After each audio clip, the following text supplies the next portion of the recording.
Salut tout le monde, je vous fais une petite vidéo spontanée suite à mon post de dimanche, il y a 2 jours, euh, après avoir été interpellée en message privé par une personne. Ce post posait la question des valeurs, de ce qui nous guide, de ce qui nous porte et de notre alignement. Et j'ai une personne qui est venue me voir en privé en me disant: mais c'est quoi les valeurs? Tu poses la question quelles sont tes valeurs, mais moi je ne sais même pas ce que c'est qu'une valeur. Et effectivement, le préambule, ça va être de passer par là. Alors moi, je vais vous donner ma définition des valeurs, la façon dont je le ressens, dont je le vis. Je ne dis pas que c'est forcément la définition officielle du Larousse ou du Petit Robert. Pour moi, les valeurs, c'est ce qui me guide, effectivement, me porte comme un idéal à atteindre, comme le chemin, comme la direction, comme le but, ce vers lequel je tends. Et c'est ce qui aussi, dans ma vie quotidienne, ma vie de tous les jours, fait partie des non négociables.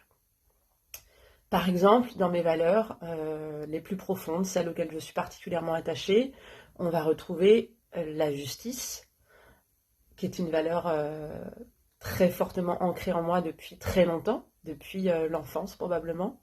Eh bien, c'est un non négociable et ça m'a porté à probablement choisir le métier d'assistante sociale pendant longtemps, choisir de travailler au ministère de la Justice, choisir de travailler à la protection judiciaire de la jeunesse. Je suis balance, comme de par hasard.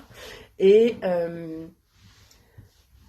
pour moi, c'est une valeur qui est un non négociable. C'est-à-dire que quand je suis face à des questions d'injustice, des plus forts sur les plus faibles, qui va aussi pour moi avec quelque chose qui est de l'ordre de l'inéquité, qui est de l'ordre de la violence que peuvent exercer certains groupes sur d'autres, par exemple.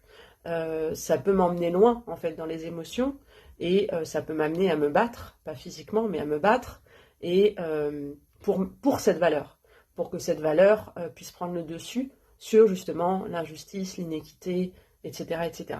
Je vous donne cet exemple-là pour illustrer mon propos.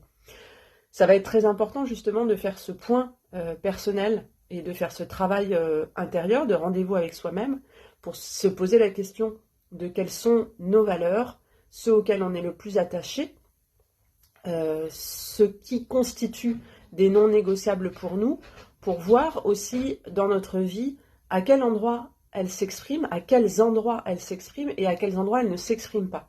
À quels endroits, justement, on négocie trop et on est déjà trop dans le compromis, et les endroits où il y a un alignement, et l'alignement, c'est aussi une notion qui peut être assez floue.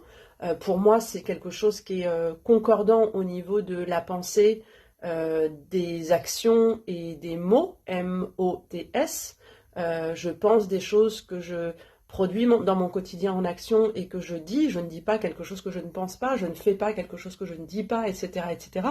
C'est comme une sorte de fidélité à soi-même, et il va y avoir quelque chose de profondément désaligné si mes valeurs les plus profondes ne sont pas suffisamment honorées, nourries au quotidien, et s'il y a trop de compromis.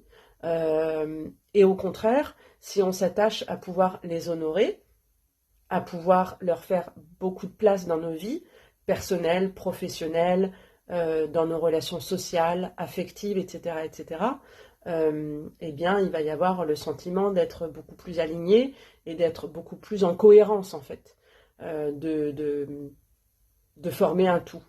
Voilà, c'était la petite vidéo que je fais comme ça. J'ai décidé de faire un enregistrement et pas plus.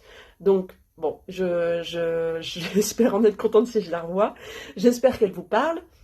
J'espère que les personnes qui, effectivement, avaient du mal à définir cette notion de valeur vont pouvoir peut-être trouver un petit peu plus de pistes pour faire ce travail-là. Et puis, je voulais vous dire aussi que ce travail de se poser et de se poser des questions, il est hyper important. J'ai quelqu'un il y a plusieurs années qui m'a fait le reproche de me poser trop de questions. Toi, de toute façon, tu te poses trop de questions. Alors effectivement, quand on est beaucoup dans le mental et quand on ne fait que se poser des questions sans jamais passer à l'action, ça peut être un frein. En revanche, moi je trouve aujourd'hui, et Je le vis de plus en plus ces dernières années avec voilà, les choix de reconversion et de formation que j'ai fait, à quel point se poser des questions et se poser les bonnes questions est essentiel pour justement continuer à prendre le chemin qui est le bon pour nous et pour se demander régulièrement si on est sur la bonne route, s'il y a des choses qu'on peut changer, s'il y a des choses qu'on a envie de réorganiser différemment. Voilà, donc moi je vous encourage à faire ce travail intérieur, à vous poser de temps en temps pour mettre la vie sur pause et faire ce travail de questionnement, et puis à le faire avec un coach pour avoir ce regard extérieur, avoir cette personne qui va vous tendre un miroir, qui va vous permettre de prendre du recul, prendre de la hauteur, vous confronter un peu, vous emmener un peu dans vos retranchements et vous challenger sur quelques petites choses qui vont être peut-être inconfortables, mais qui vont amener beaucoup de clarté dans un second temps.